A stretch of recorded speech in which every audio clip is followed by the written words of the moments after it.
Il existe sur les territoires de nombreux artisans d'art pour qui bien sûr la période clé, la période charnière, c'est la période des vacances où généralement ils vont pouvoir vendre et faire le gros de leur chiffre d'affaires. L'idée au travers du Web 2, c'est d'arriver à voir comment il peut y avoir une extension finalement de cette zone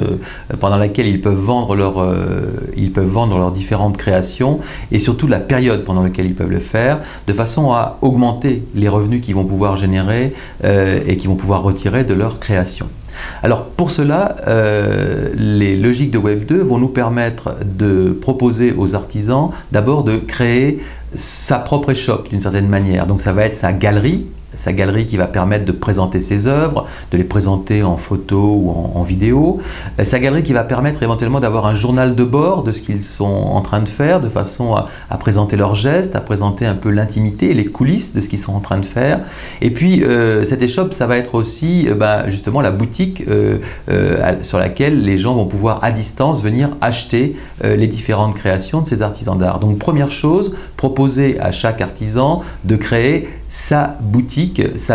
galerie dans laquelle il va pouvoir montrer tout ce qu'il fait ou tout ce qu'il est en train de préparer et qui va permettre de fidéliser éventuellement des gens qu'il a pu croiser pendant leur période de vacances et qui vont pouvoir revenir a posteriori.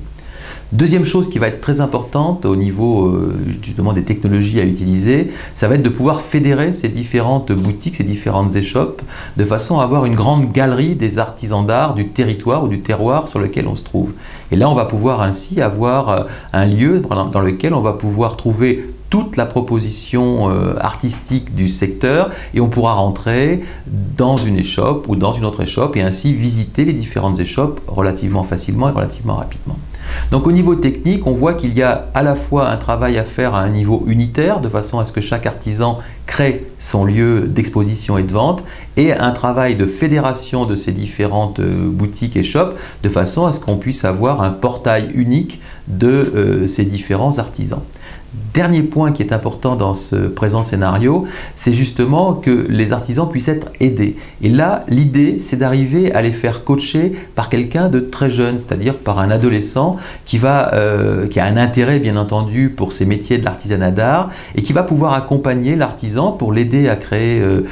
son lieu de présentation et de vente, qui va donc le coacher au fil des jours et des semaines et qui va ainsi pouvoir échanger avec lui et petit à petit peut-être comprendre un certain nombre d'aspects de la vie d'artisan d'art et peut-être avoir envie d'aller dans la même direction. Donc là, il y a vraiment un aspect intergénérationnel et dans l'animation qui va être très très important. Voilà, donc sur ces scénarios-là, l'important c'est d'arriver à mobiliser les gens pour qu'ils créent un lieu permanent d'exposition et de vente et ensuite arriver à fédérer les différents acteurs d'un territoire de façon à ce qu'ils puissent avoir le maximum de chances d'être vus par les différents visiteurs. Alors je vous propose maintenant d'aller voir la boîte à outils pour voir comment tout ceci peut se monter.